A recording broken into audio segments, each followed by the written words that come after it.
প্রতি বছর চৈত্র মাসে যখন পুকুরের পানি শুকিয়ে যায় তখন পুকুরের পানি সেচ দিয়ে আরেকটু শুকিয়ে কাদা থেকে মাছ সংগ্রহ করা হয়। এই বছরও আমাদের পুকুর শুকিয়ে প্রচুর পরিমাণে মাছ সংগ্রহ করা হয়েছে।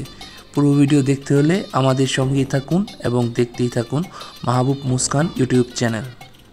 আসসালামু আলাইকুম। আমাদের গ্রামের বাড়িতে বেশ অনেকগুলো পুকুর রয়েছে।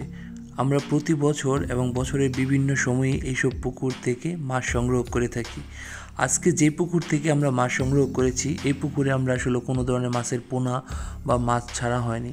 পরবর্তী সময়ে দেখা যায় এখান থেকে প্রাকৃতিক উপায়ে বিভিন্ন জায়গা থেকে যে মাছগুলো সারা বছর এসে সংগ্রহ হয় সেই মাছগুলো বছর শেষে চৈত্র মাসের দিকে যখন পানি শুকিয়ে যায় তখন আরেকটু পানি সেচ দিয়ে আরও কমিয়ে এলাকার ছেলেদেরকে নিয়ে মাছটা সংগ্রহ করা হয়।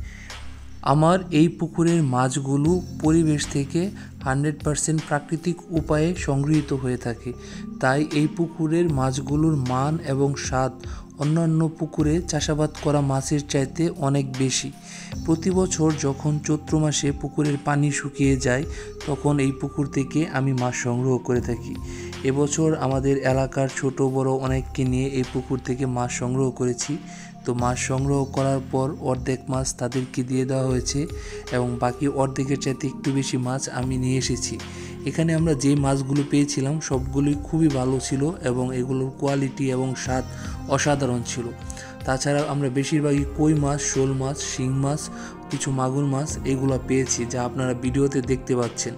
প্রতি বছরই এই পুকুর থেকে আমরা হিউজ পরিমাণে মাছ পেয়ে থাকি। সাধারণত যেই মাছগুলো আমরা বাজার থেকে কিনে থাকি বা চাষাবাদ করে থাকি সেই মাছগুলোর স্বাদ এবং কোয়ালিটি এতটা সুন্দর হয় না। এই পুকুর থেকে প্রাকৃতিক উপায়ে আমরা যে মাছগুলো পেয়ে থাকি সবগুলোর মান এবং স্বাদ অসাধারণ। এবং এই মাছগুলোতে প্রচুর পরিমাণে কাদা লেগেছিল, কারণ পুকুরটা শুকানোর পর তারপর সেখান থেকে হাতে মাছগুলো সংগ্রহ করা হয়েছে। এই কারণে হয়তোবা আপনারা ভিডিওতে দেখেই বুঝতে পারছেন যে মাছগুলোতে প্রচুর পরিমাণে কাদামাটি লেগে রয়েছে। এলাকার ছোট ছোট ছেলেরা আজকে মাছ ধরতে খুবই সহযোগিতা করেছে, যাদেরকে ভিডিওর প্রথমে দেখতে পেরেছেন। তো তারা সবাই রোজা রেখে খুশি মনে মাছগুলো যখন ধরে দিয়েছিল আমাকে খুবই ভালো লাগছিল। তাছাড়া প্রতি বছর যখন আমরা মাছ সংগ্রহ করি তখনও এলাকার ছোট ছোট ছেলেরা এসে সহযোগিতার হাত বাড়িয়ে দেয়। তো এবছর সবাইকে নিয়ে এত সুন্দরভাবে মাছ ধরা হয়েছে যে দেখি আসলে মনটা ভরে গিয়েছে।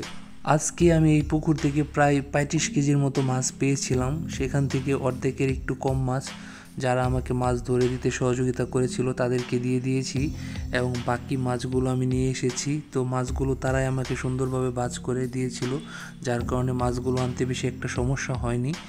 তো আমাদের এই পুকুরে প্রতি বছরই আমরা আসলে এরকম মাছ পেয়ে থাকি। আসলে সেটা একটা আমাদের জন্য খুবই ভালো, কারণ এই মাছগুলোর পিছনে আমাদের কোনো সময় বা শ্রম কোনো কিছুই দিতে হয় না। প্রতি বছর এই পুকুরটা সেচার পর চৈত মাসের শেষে যখন পুকুরটা সেচ দেওয়া হয় তখন এর পরিমাণ বা এর চাইতে আরও বেশি মাছ পেয়ে থাকি। যারা আমার ভিডিও দেখে থাকেন তাদের সবাইকেও অনেক অনেক ধন্যবাদ এবং পবিত্র রমজান মাসের শুভেচ্ছা জানাচ্ছি। আপনারা সবাই ভালো থাকবেন। আজকের মতো এই পর্যন্তই। দেখা হবে নতুন কোনো ভিডিওতে। সেই পর্যন্ত আপনারা সবাই আমার জন্য দোয়া করবেন যেন আমরা সবাই ভালো থাকতে পারি এবং মানুষরূপী পশুদের কাছ থেকে দূরে থাকতে পারি।